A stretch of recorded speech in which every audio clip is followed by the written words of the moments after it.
Good afternoon and welcome to WAVY Digital Desk. I'm your host, Sarah Good. Today we're going to be speaking about the Listeria outbreak coming from Boar's Head products. You might have heard about that in the last few weeks. The recall has sort of expanded now, including millions of pounds of Boar's Head meat products, deli products. It started with liverwurst and then it expanded into all of their deli products. So if those are in your fridge, we're going to talk about what you should do about that. We're going to talk about what Listeria is and what you need to know to keep you and your family safe. We have Rishi Drolia, a PhD from ODU, with us today with biological sciences, and he's going to talk about what Listeria is. You might have seen him on WAVY TV just on earlier this week, talking about what this is and sort of what to watch out for and who it impacts the most. So I'm going to bring him on now.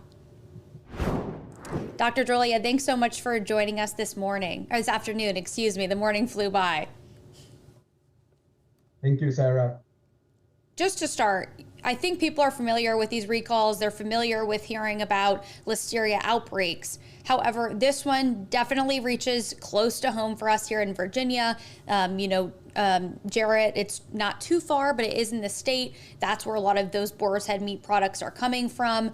Boar's Head also, huge brand. We know a lot of people in our viewing area too. That is common in their fridge as well as nationwide. Now the outbreak's in 13 states. And we also just had one person die from the outbreak here in Virginia. Just what were your first thoughts hearing about the deli meats being recalled due to this Listeria outbreak? First thoughts, I would say it is not uncommon to find Listeria, especially in the food chain. And deli meat provides the perfect environment for Listeria to be there. So I was not surprised with the outbreak, given the impact of the outbreak and so much of meat being recalled, millions of pounds of meat being recalled, 13 states. And here in Hampton Roads, we've already seen a death. There's two other deaths in, I think it's in New Jersey and Illinois. And so 43 people have been hospitalized, 3 are declared dead. And so it is concerning. And to actually have an illness related to Listeria and to be impacted by it, maybe they are not on the end of the spectrum yet where they're having serious complications, but isn't it all serious if you are impacted by Listeria? Yes. So normal individuals who are immunocompetent are not actually getting Listeria into the bloodstream. So they will have the Listeria restricted to their gut, and Listeria will shed out from the fecal tract if that person is healthy. But then the major population that is affected by Listeria is young, elderly, pregnant, and immunocompromised. And so if you are one of those population who are immunocompromised, HIV, kidney transplants, anti-inflammatory drugs, that is when you are in the risk population of Listeria, and pregnancy being one of them as well. And so that is when Listeria crosses the bloodstream, it gets into the bloodstream and then attacks the target organs, the liver, the spleen, and then the secondary target organs, the brain, as well as in pregnant women, it also crosses the placenta. So that is when it becomes concerning, a 94% hospitalization rates. So almost I was hearing that out of the 43 who are infected, all of them are hospitalized. Wow. That's a huge statistic. And to say, that 94% hospitalization rate. Wow. I mean, we hear about sicknesses, we hear about bacterial infections, maybe where you can get an antibiotic quickly and have that, support your system. But to have to go to a hospital to treat this already, raises the bar of what this illness means. Yes. So once it is in the bloodstream, majority of the patients have to get hospitalized and get IV antibiotics. Majority of the cases are also unreported. And so what we're seeing here is probably not the best statistics we have yet, because people who got the Listeria restricted into the gut, they never felt the symptoms because it never came to the bloodstream. And so many of those cases are underreported. So the concerning fact here is 30% death and 94% hospitalization rate. The food industry is also hugely affected. About statistics say about $2.8 billion is what it Wow. takes for yearly annual cost of just hospitalization and at the food industry. Wow. And that's, we know, is not just impacting Boar's Head, but is impacting the retailers that purchase the products and are selling the products. That is absolutely correct. And so it is also affecting all the grocery stores. When there is a recall, they have to get rid of the food in the food supply chain. And so that is impacting everyone from where it is manufactured to where it is sold to people who consume. And I know we're talking about deli meat and deli products right now, but Listeria is not only in deli meat and deli products, right? The bacteria can be in fruits and vegetables, other items at the grocery store. That is absolutely correct. So the unique thing about Listeria, it really has a very unique ability to withstand harsh conditions. And our food, as such, has really harsh conditions. If you see food has low pH, it is refrigerated, some of them are frozen, some of them are at warm temperatures, but still Listeria can survive that acidic environment, low pH, high salt concentration environment. And so because of this unique ability of this bacteria to kind of express the factors it needs to survive in that harsh environment, it just is difficult to control. So how many ever measures you take at the food manufacturing plant, the food processing plant, the fact that the food till the time it comes from the farm to the fork, it is being processed. And there is so many ways that listeria can be there. So the United States has zero tolerance towards listeria in food.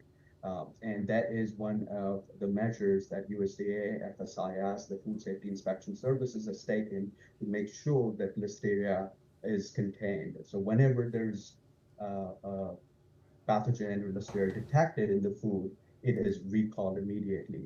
But few countries, especially in Europe as well as Canada, where again there's an outbreak going on right now with plant-based milk with listeria. Three have been declared dead in Canada as well. Just around the same time the outbreak is going on. Canada still has some allowable limits of listeria in food chain. So especially ready-to-eat meats, yes, it can. Now, because of this unique ability, it can survive in ice creams, cantaloupes, uh, enoki mushrooms. There was a recent recall in walnuts. So powdered infant formula, which is really dry environment, low water activity environment. So that is the reason it is associated with any and every food, vegetables, unpasteurized milk, cheese, queso fresco. So the precautionary measures are washing the food, just making sure that you scrub the raw vegetables that you consume, and the best practice is to heat up your meats. Right, not eating them, raw. Obviously, we know in some cases, especially, meats like steak, obviously people have different temperature preferences, but heating those up. I did want to ask though, you're talking about plant-based milks, you're talking about things that usually come in containers, to the grocery store, to your home. And, as somebody purchasing the goods, I think you assume as the consumer that it's safe, it's properly handled and bottled up, and those products you don't even have to worry about. So I do think it's scary, with some of these freezer products, with some of, whether it's a milk-based product, to then have to think twice maybe about, doing research or understanding what the product is, what their cleaning process is before you bring it into your home. Right. So the food industry takes a lot of measures. There are safety inspections at the food industry to make sure that our food is safe. Given that this bacteria can withstand all these conditions, it is very difficult to control it. And so, yes, there are batches testing going on at the industry where the batches that have been shipped out to the grocery stores, they are tested. But till the time that the test comes out positive or the results come out, they have already been in the food supply I chain. see. So that's why we're in the situation here where they weren't able to recall these products or not even put them on the shelves before, people ended up having this illness. Exactly. And so the testing time is still one of the major research areas, how we can shorten the detection time in food for Listeria so that we can immediately recall the food once we know that the food has been tested positive. Wow. And I want to say too, there's one comment asking about things like baby food, asking about things like, I imagine, like an applesauce and things like that. You're relying on the food company, you're relying on the person manufacturing it to make those necessary steps, right? So you're really putting trust in the, producer. Yes, that Okay. is absolutely correct. So the producer has a lot of responsibility because of the fact that it is directly affecting common people. And so yes, one of the suggestions would be to buy products from trustworthy companies. But again, you never know. This can happen at anybody's home. Uh, Best measures are precautionary. Healthy immune system is important, but then if you are amongst the immunocompromised group, then restricting from eating raw meats, unpasteurized milk, queso fresco, uh, uh, cheese, which are made from unpasteurized milk. Although recently we've been hearing more also that even pasteurized milk can contain some of these pathogens. And so just refraining and cooking every product. So in the United States, we know the food is highly processed. We want to take it out of the refrigerator, not even have to microwave it and consume it. Majority of other countries would prefer to cook their food. And if we take those precautionary measures, the cases can be restricted. And I just want to repeat for somebody in the chat is asking what's currently infected. The current recall is for boar's head meat products. So I don't want that to be confused with deli products across the spectrum. It is boar's head, liverwurst is how it started, and then expanded into all of their deli products. So just for anyone watching this right now, I just want to be clear that that's what's currently infected. In terms of right care, you talked about proper sanitation, at least on the consumer side. What are ways that we should be aware of washing, especially those fresh products, those fresh vegetables and fruit in our own home? I think people do a quick, rinse under the water. We've seen it, a quick wipe off, and then they put it in that produce bowl or put it in their fridge. Should we be, abiding by different standards in terms of, are there soaps you can use? Do you rinse it with, I've seen vinegar rinses before, for example, online. What are some of those ways we can at least try to mitigate the risk with those fresh produce items? Right. So uh, the fresh produce items, especially just raw vegetables, the best way is to scrub it just with water under the sink. Uh, Now, with meat, if you were talking about chicken that you're consuming, of course, we are not consuming that raw, we're cooking it. But sometimes the poultry products will also be contaminated with Listeria. And the best way is to take it out of the bag and cook it without the need of washing it. And so when you wash those products that are uncooked and it comes to the sink and there is a possibility of cross-contaminating it, which likely, if you would have to cook that product, would have killed the pathogen I or in see. So you don't want it in your space that you're doing other things. You don't want your raw meat to be where you're washing your fruits and vegetables or you're washing your hands, accidentally touching the faucet. right. Cross-contamination is the biggest issue here. So we have to make sure that the knives or the cutting boards that we touch the meat with, should not cross-contaminate other products, either in our refrigerator or at our kitchen. We also can use, like you mentioned, vinegar. About 5% concentration of vinegar is something that will kill Listeria. But other than that, there are other disinfectants like hydrogen peroxide at 3% can be used in the kitchen, not in the food, just cleaning the kitchen countertops.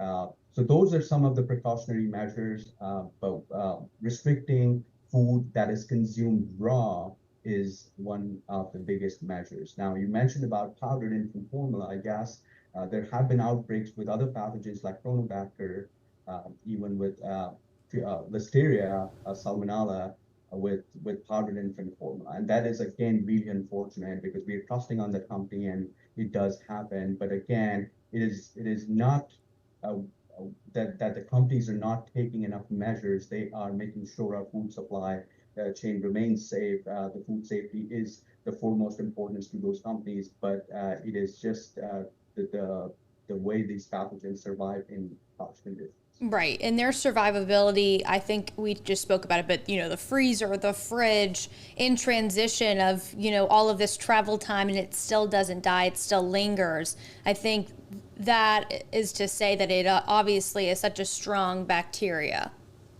That is correct. And so we have seen in the past ice cream outbreaks with Listeria. And so it is not something we have not heard. We've also seen outbreaks with cold cuts and at vegetables that are frozen. We also see that. So the problem is that it can survive these conditions and it does come to the food supply chain, even though we take absolute measures. There are so many ways the industry can be exposed to, whether it is from the water supply they're using, the raw meat that is coming from the farmers, whether it is the piping. These bacteria can also form biofilms, and these biofilms are really kind of sturdy bacterial cells building on top of each other.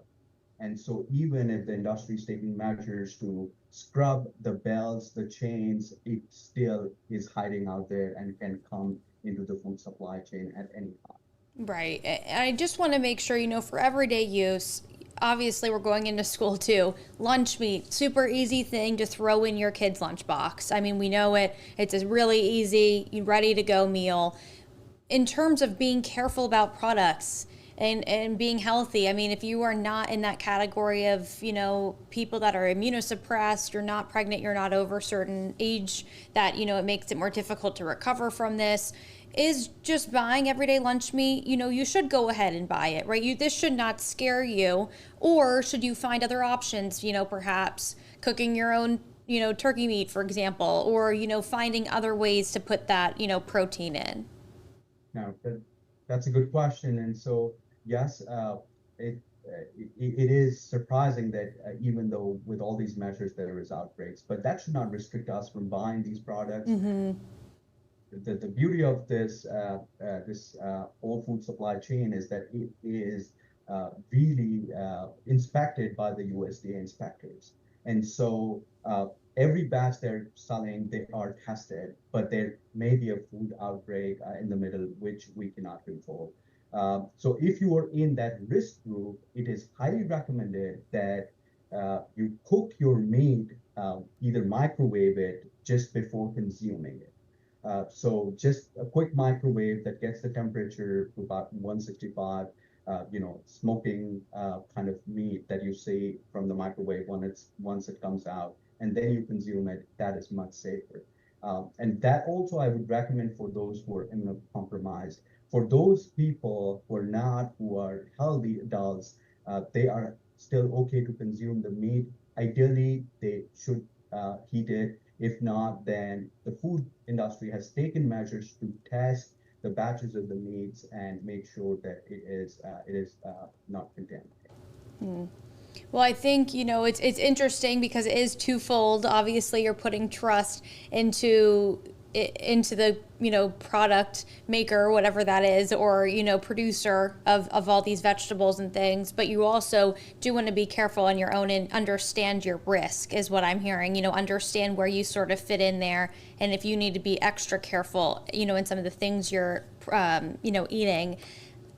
I guess, just going forward, is it something we're talking about millions of products, right, of Boar's Head, but there are millions of products that are going around in grocery stores where they're not having an issue. So this, in general, this recall, while it raises red flags for Boar's Head, It's not saying don't trust your local grocer, don't trust your local products that you're eating every day.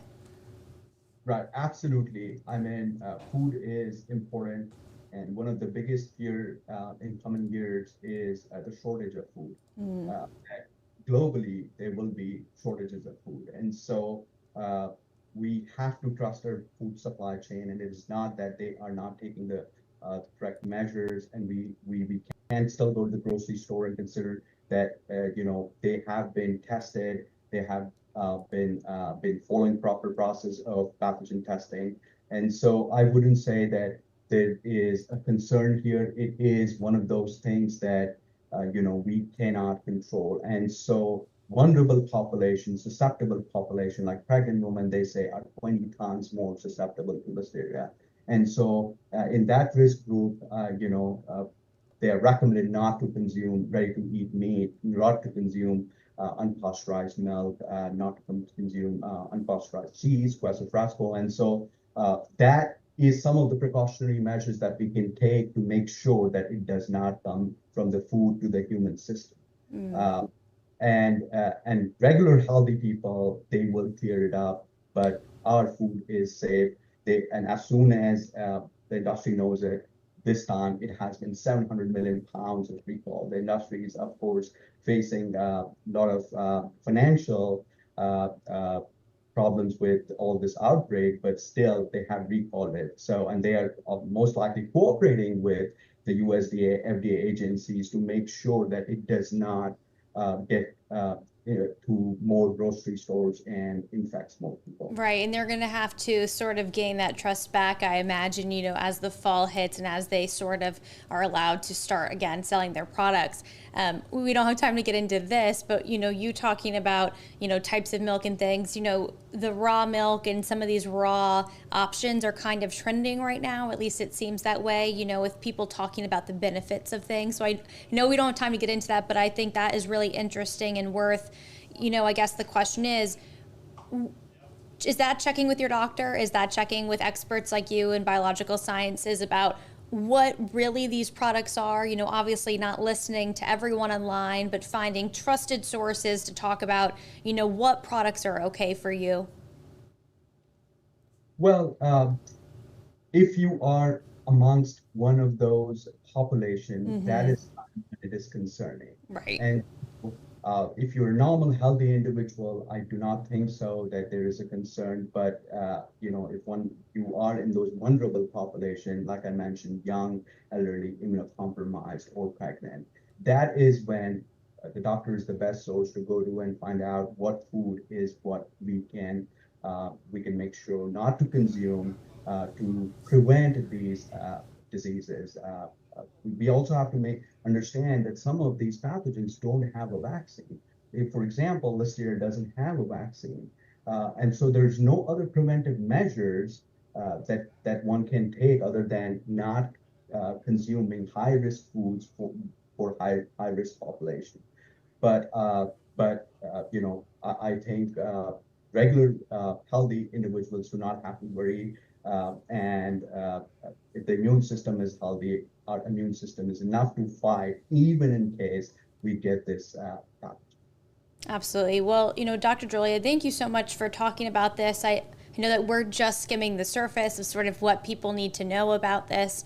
But again, I do want to highlight, obviously, this is not all deli products. This is just Boar's Head in the specific recall. The CDC has more information that I've linked in the link on WAVY.com and YouTube, where you can find out more about the specifics and the sell-by dates and sort of what's happening in those particular areas. You can also find out about other recalls. But thank you so much for explaining to us those groups to watch out for. You talked about, the survivability of Listeria, and also talked about, people and sort of the process that the U.S. goes through to make sure that we're safe as consumers. So I appreciate all of your insight this afternoon.